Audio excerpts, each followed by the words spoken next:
Shalom, Bapak Ibu Saudara, bersama dengan saya Pendeta Paul Watuseke. Kita akan bersama-sama kembali untuk mendengarkan kebenaran firman Tuhan, yang tentunya firman Tuhan ini adalah kekuatan bagi kita, keselamatan kita. Sebabnya saya ajak sekalian kita untuk bersama-sama dengan saya untuk membaca merenungkan kebenaran firman Tuhan. Sebelum kita baca merenungkan, mari kita sama-sama berdoa. Bapa Sorgawi, Bapa dalam nama Tuhan Yesus Kristus, kami sungguh bersyukur saat ini Tuhan, kemurahan kasih pertolongan penyertaan menjadi bagian kami. Hari demi hari kami alami sampai pada saat ini kami ada lagi sebagaimana kami ada. Kami percaya sekali lagi Tuhan, semua ini karena kemurahan-Mu, karena pertolongan penyertaan-Mu. Lebih daripada Tuhan, Engkau beri kesempatan lagi bagi kami untuk datang, untuk bersama-sama membaca merenungkan kebenaran firman-Mu. Sebabnya Tuhan, mari persiapkan sekalian kami, khusus hamba-Mu yang Engkau pakai untuk menjadi saluran berkat-Mu. Beri dia hikmat dari sorga. Ya Roh Kudus, urapi hamba-Mu secara khusus. Biarlah dia ada keberanian untuk mengungkap rahasia kebenaran firman-Mu. Nah, kami tahu Tuhan, firman-Mu adalah kekuatan kami, firman-Mu adalah keselamatan kami. Kami rindu diberkati Tuhan, persiapkan. Sebabnya kami tidak izinkan kuasa kegelapan coba-coba menghadang, menghalangi, merintangi pemberitaan firman-Mu. Kami satu hati dalam nama Yesus. Tuhan, hancurkan kuasanya, usir dia jauh dari kehidupan kami.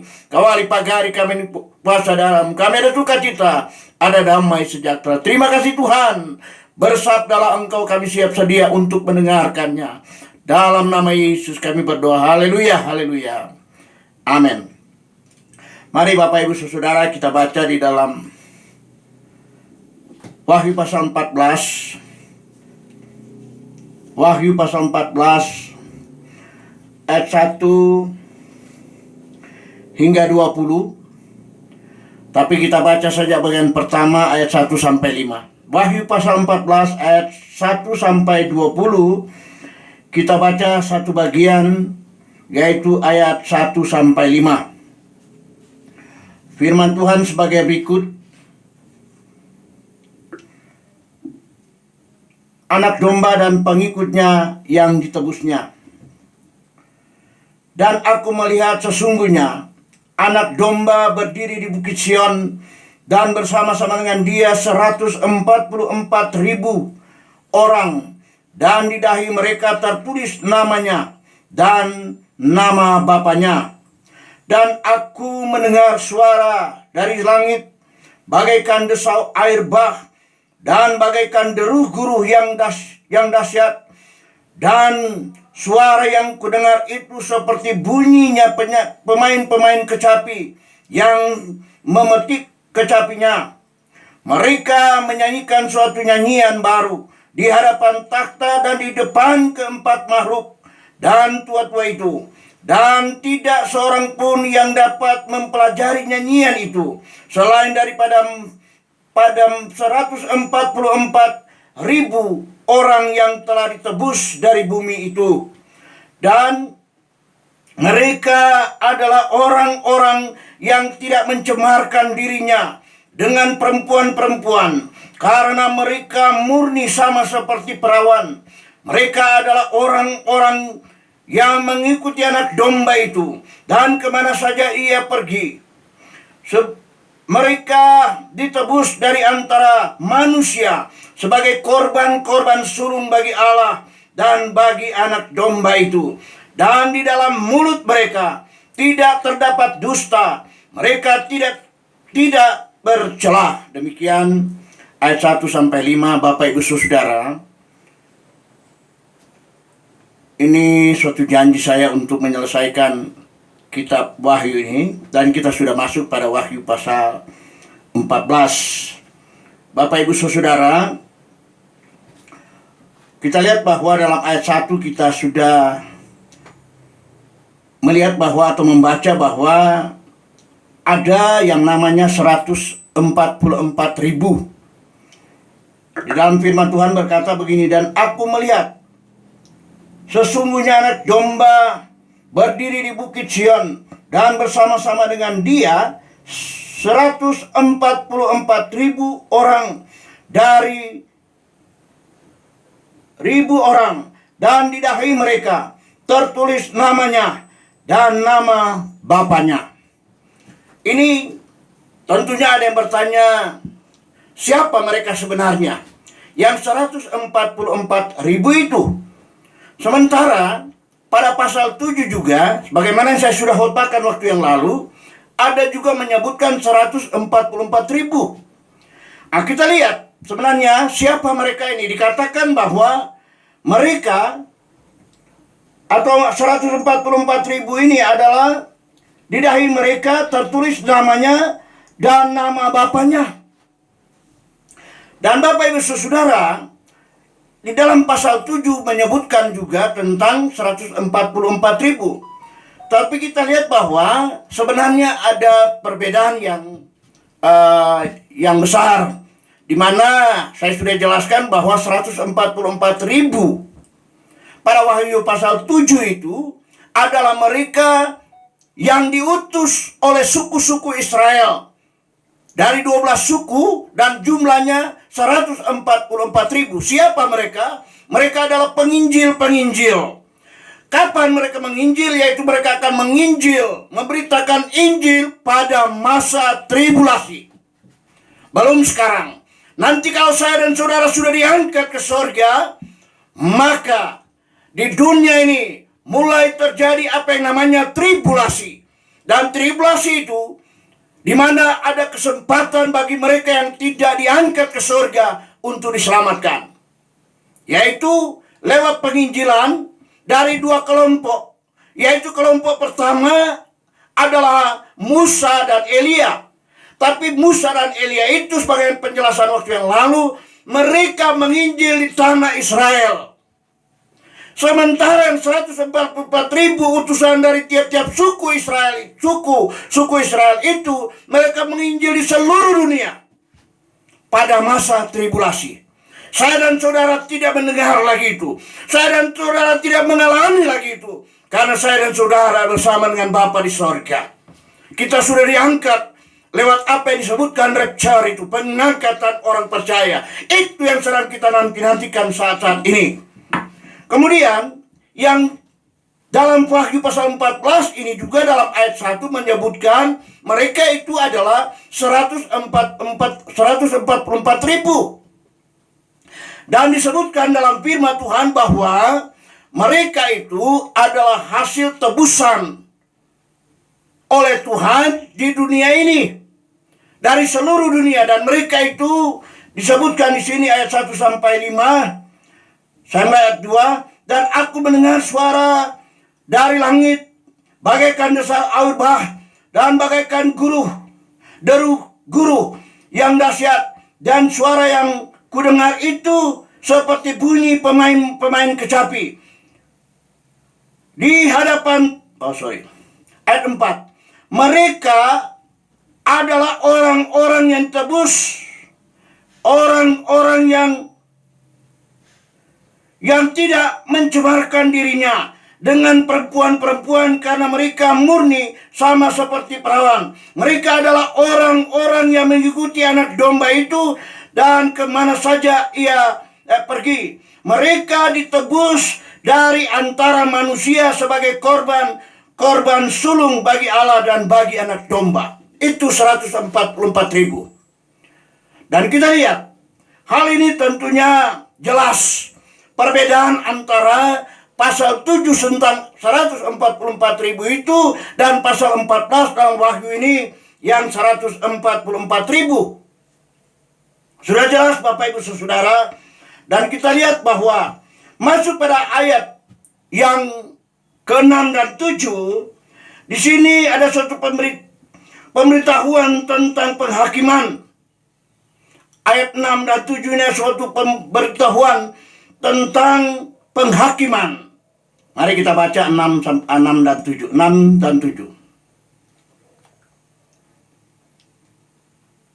Pemberitahuan tentang penghakiman. Dan aku melihat seorang malaikat lain terbang di tengah-tengah langit, dan padanya ada Injil yang kekal untuk diberitakannya kepada mereka yang diam di atas bumi dan kepada mereka, kepada semua bangsa dan suku dan bahasa dan kaum.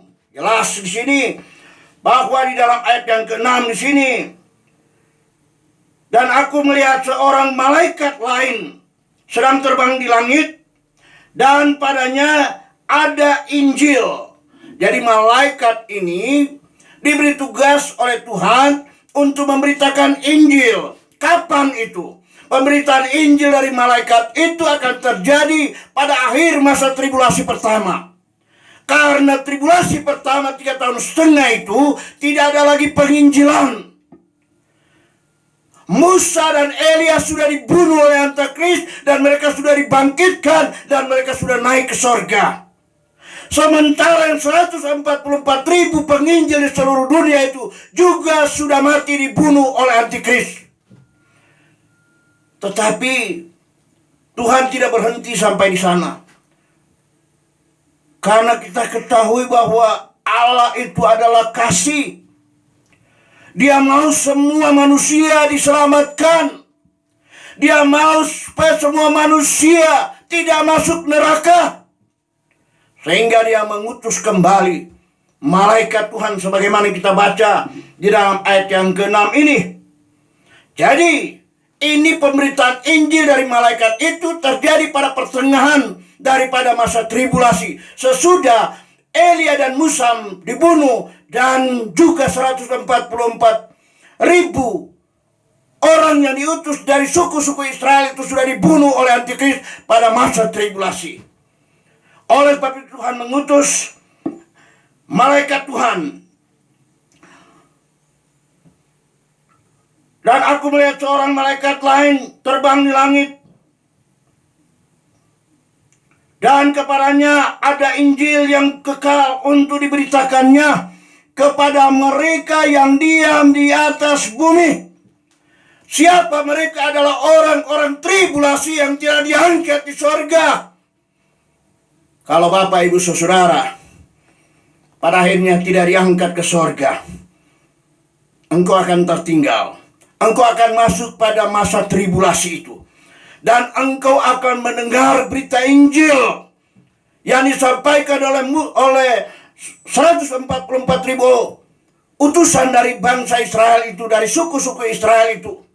Kalau engkau percaya sungguh-sungguh engkau akan diselamatkan. Engkau ada kesempatan untuk diselamatkan. Selalu saya katakan, tapi kalau engkau mati sebentar. Yesus datang sebentar siang, pagi-pagi buta.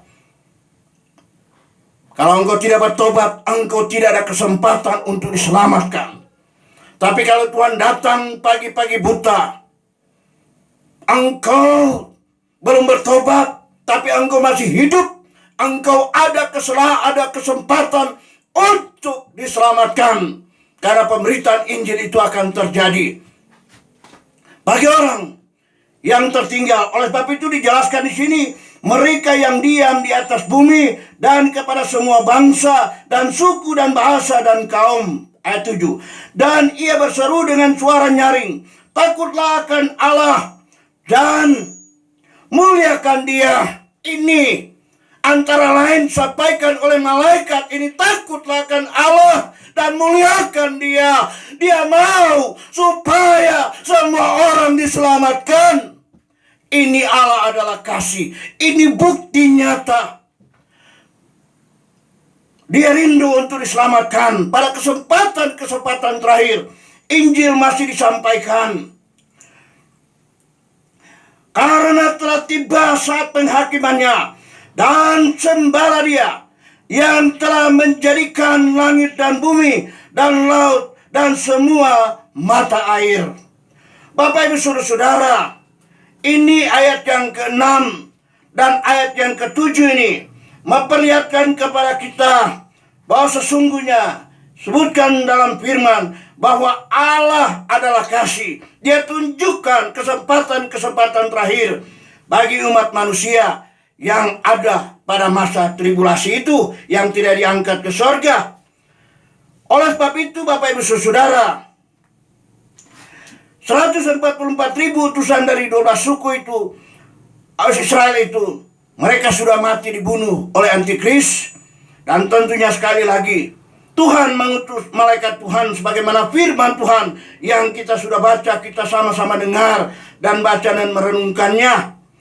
Dan orang-orang percaya pada masa tribulasi itu.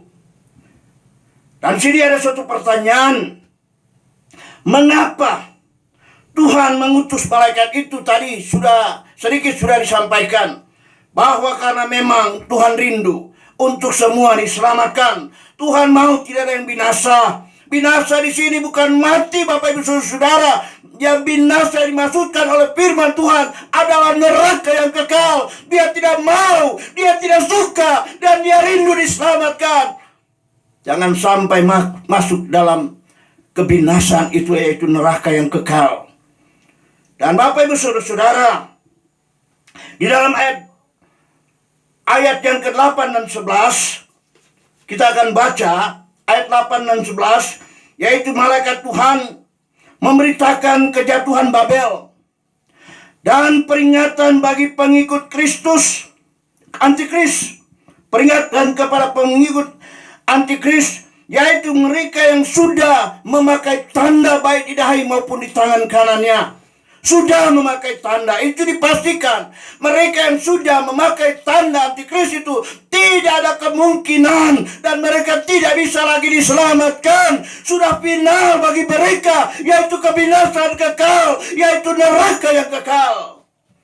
Karena sudah menggunakan tanda itu, baik di dahi maupun di tangan kanannya.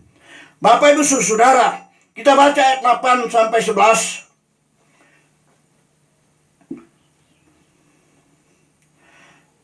Dan seorang malaikat lain, malaikat kedua menyusul dia dan berkata, sudah rubuh Babel, kota besar itu, yang telah memabukkan segala bangsa dengan anggur hawa nafsu cabulnya. 9. Dan seorang malaikat lain, malaikat ketiga menyusul mereka dan berkata dengan suara nyaring, jikalau seorang menyembah binatang dan patungnya itu dan menerima tanda pada dahinya atau pada tangannya, maka ia akan minum dari anggur cawan murka Allah yang disediakan tanpa campuran dalam cawan murkanya, dan ia akan disiksa dengan api dan belerang di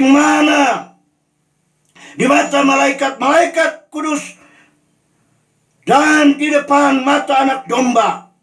Maka asap api itu yang menyiksa mereka itu naik ke atas sampai selama-lamanya, dan siang malam mereka tidak henti-hentinya disiksa, yaitu mereka yang menyembah binatang serta patungnya itu, dan barang siapa yang telah menerima tanda namanya. Bapak Ibu Saudara, ini akibat daripada orang tribulasi yang tidak mau percaya atas penginjilan kesempatan terakhir pada masa tribulasi itu. Mereka juga tidak mau percaya, justru mereka menyembah binatang itu, yaitu antikris, dan mereka menggunakan tanda antikris baik di dahi dan di tangan, dan dikatakan oleh firman Tuhan bahwa mereka akan disiksa siang dan malam dalam api neraka itu. Ini Bapak Ibu Saudara yang akan terjadi, dan itu yang nanti akan terjadi. Sebabnya selalu saya ingatkan bahwa masa ini adalah masa tribulasi. Saya dan saudara tidak akan mengalami. Kalau hamba-hamba Tuhan mengatakan akan mengalami, itu sesat, itu tidak benar, itu keliru. Mari kita kembali kepada kebenaran firman Tuhan. Saya selalu ingatkan, ngapain kita ikut Tuhan? Ngapain kita capek-capek? Ngapain kita berkorban dan lain sebagainya? Kalau pada akhirnya kita mengalami siksaan ini tidak benar. Tidak ada ayat yang mendukungnya, Bapak Ibu Saudara-saudara. Kembali kepada firman Tuhan. Tuhan tidak mungkin memasukkan kita pada pencobaan besar itu Karena dalam Wahyu juga dijelaskan, masa tribulasi adalah pencobaan besar. Dan kita tidak akan dibawa di sana. Asalkan kita yang percaya sungguh-sungguh kepada Dia, mengasihi dan menghormati Dia, supaya kita tidak mengalami itu. Tuhan mau datang sebentar, tengah malam, pagi-pagi buta, kapan saja. Kalau Tuhan orang hidup kudus dan berkenan kepada Tuhan, dipastikan Dia akan mengangkat saya dan saudara, tinggalkan dunia ini, karena dunia ini akan diserahkan penuh pada pemerintahan antikris. Dan saya dan saudara akan bebas dari hal-hal itu. Tapi kalau kita tidak mau bertobat, maka kita akan mengalami syukur-syukur kalau Bapak Ibu Saudara dapat bertahan pada masa tribulasi itu. Syukur-syukur. Tapi berat Bapak Ibu Saudara. Oleh sebab belum mulai saat ini, sebelum Tuhan Yesus turun dari surga di awan-awan, Tuhan persiapkan jiwa kita, gereja Tuhan, untuk hari kedatangannya yang sudah begitu singkat dan singkat dan singkat. Bapak Ibu Saudara, mari kita kembali melihat di dalam ayat 12 sampai 13, yaitu orang Kristen tribulasi dituntut untuk tekun dalam iman. Saya baca dulu 12 sampai 13.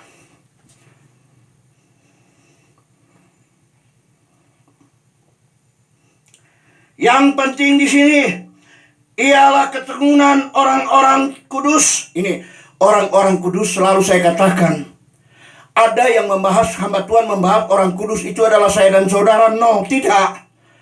Orang kudus yang dimaksudkan pada konteks pembacaan Wahyu ini, pasal 14 khususnya, walaupun dalam pasal 6 juga sudah diingatkan tentang orang kudus, yaitu orang yang diselamatkan pada masa tribulasi, yaitu kesempatan terakhir. Dan ini juga disebutkan. Yang penting di sini ialah ketekunan orang-orang kudus yang menuruti perintah Allah dan iman kepada Yesus. Dan aku mendengar suara dari surga berkata, tuliskanlah, berbahagialah orang-orang yang mati di dalam Tuhan sejak sekarang ini.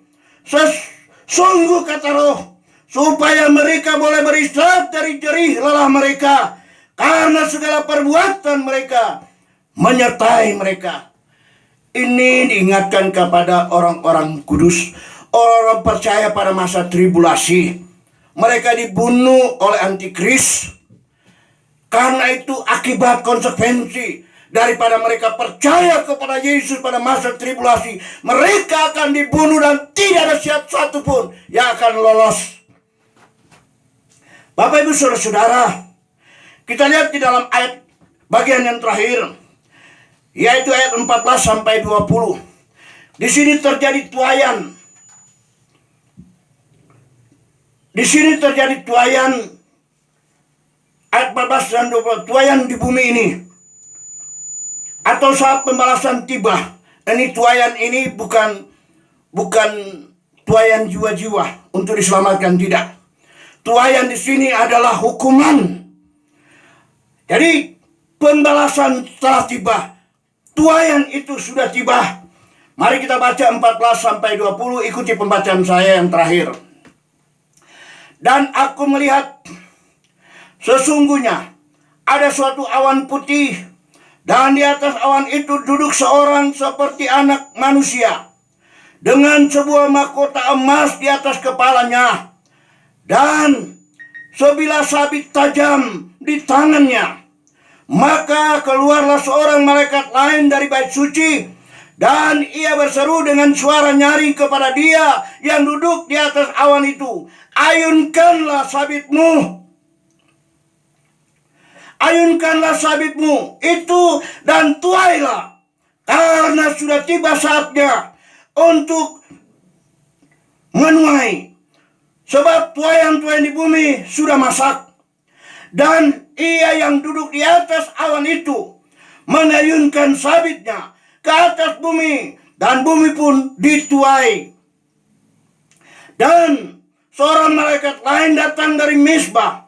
Ia berkuasa atas api, dan ia berseru dengan suara nyaring kepada malaikat yang memegang sabit tajam itu. Katanya, ayunkanlah sabitmu. Katanya, ayunkanlah sabitmu yang tajam itu, dan potonglah buah-buah pohon anggur di bumi, karena buah-buah sudah masak. Lalu malaikat itu mengayunkan sabitnya ke atas bumi dan memotong buah pohon anggur di bumi dan melemparkannya ke atas kilangan besar, yaitu murka Allah. Ayat 20. Dan buah-buah anggur itu dikilang di luar kota, dan dari kilangan itu mengalir darah, tingginya sampai ke kekang kuda, dan jauhnya 200 mil. Ini, jadi darah itu sampai pada kekang kuda ya. Kalau kuda-kuda di Eropa itu tinggi-tinggi, jadi mungkin ada sekitaran 1,5 meter sama darahnya itu mengalir, dan jauhnya 200 mil. Darah dari siapa itu? Darah dari mereka yang tidak diselamatkan. Mereka menerima hukuman itu, dan mereka tidak mau percaya. Justru mereka menyembah antikris, menyembah binatang itu. Mereka percaya dan kagum terhadap binatang itu atau antikris. Tapi puji nama Tuhan, mereka yang bertahan sampai mati dibunuh oleh antikris, mereka akan diselamatkan, dan mereka akan hidup kekal bersama dengan Tuhan untuk selama-lamanya. Bapak, Ibu, Saudara-saudara, sedikit sebagai kesimpulan. 2000 tahun yang lalu, Tuhan Yesus sudah datang sebagai Mesias dalam dunia ini, menderita dan mati di kayu salib demi keselamatan manusia. Dan tentunya pada akhir daripada masa tribulasi, Dia akan datang sebagai hakim agung untuk menghakimi, sebagaimana yang kita baca ayat 14 sampai 20, khususnya pada ayat 20 itu, bahwa dikatakan tuailah, dan mereka akan dituai, dan mereka akan menderita dalam suatu siksaan yang kekal untuk selama-lamanya. Dan kata firman Tuhan ayat 20 yang terakhir tadi saya rindu baca, dan buah-buah anggur itu dikilang di luar kota, dan dari kilangan itu mengalir darah, tingginya sampai ke kekang kuda, dan jauhnya 200 mil. Itu darah dari orang-orang tribulasi yang tidak mau percaya kepada Yesus. Dan tentunya dalam neraka yang kekal itu, mereka akan alami sampai selama-lamanya menderita dalam kerajaan neraka yang kekal itu, dan senantiasa mereka akan menderita. Tapi puji nama Tuhan, rahasia tentang keselamatan itu Tuhan boleh ungkapkan bagi saya dan saudara, dan orang bersiap-siap, orang mau percaya sungguh kepada Tuhan, melayani Dia dengan sungguh-sungguh. Waktu kita sudah sangat singkat, Bapak Ibu Saudara. Waktu kita sudah sangat singkat. Tanda-tanda kedatangan Tuhan sudah sangat singkat dan jelas. Amin. Mari Bapak Ibu kita berdoa. Bapa Sorgawi, Bapa dalam nama Tuhan Yesus Kristus, tak putus-putusnya kami naikkan syukur terima kasih kehadirat-Mu. Kami alami terus penyertaan pertolongan Tuhan dalam setiap kehidupan kami sampai pada saat ini. Engkau beri kesempatan bagi kami untuk mendengar, menerima kebenaran firman-Mu. Biar doa kami Roh Kudus meteraikan firman-Mu dalam setiap hati pikiran kami, supaya kami ada kekuatan, ada sukacita, ada damai sejahtera, dan kami ada pengharapan kehidupan kekal bersama Engkau. Kami tidak akan masuk dalam masa tribulasi itu. Oleh sebab Tuhan, kami mau persiapkan jiwa kami. Oh, biarlah kami senantiasa selalu berkenan kepadamu. Manakala Engkau turun dari sorga di awan-awan, Engkau akan menjemput kami, Engkau akan membawa kami hidup kekal bersama dengan Engkau dalam kerajaan sorga. Terima kasih banyak Tuhan atas kebenaran firman-Mu. Biar senantiasa Tuhan firman-Mu sekali lagi memberikan kekuatan bagi kami, kemampuan bagi kami, menghibur kami, dan senantiasa memberi pengharapan bagi kami. Terima kasih banyak Tuhan. Inilah menjadi doa permohonan serta ucapan syukur kami. Setiap pendengar yang sudah mengikuti firman saat ini, Engkau kembalikan berkat bagi mereka. Baik itu berkat-berkat jasmani, kesehatan, kemampuan. Terlebih Tuhan, berkat rohani curahkan, limpahkan bagi mereka. Biar senantiasa mereka ada kekuatan. Terima kasih banyak Tuhan. Inilah menjadi doa kami, permohonan serta ucapan syukur kami. Kami sampaikan hanya di dalam nama Yesus, Tuhan Juru Selamat, kekasih jiwa kami. Haleluya, haleluya, haleluya. Amin, amin, amin.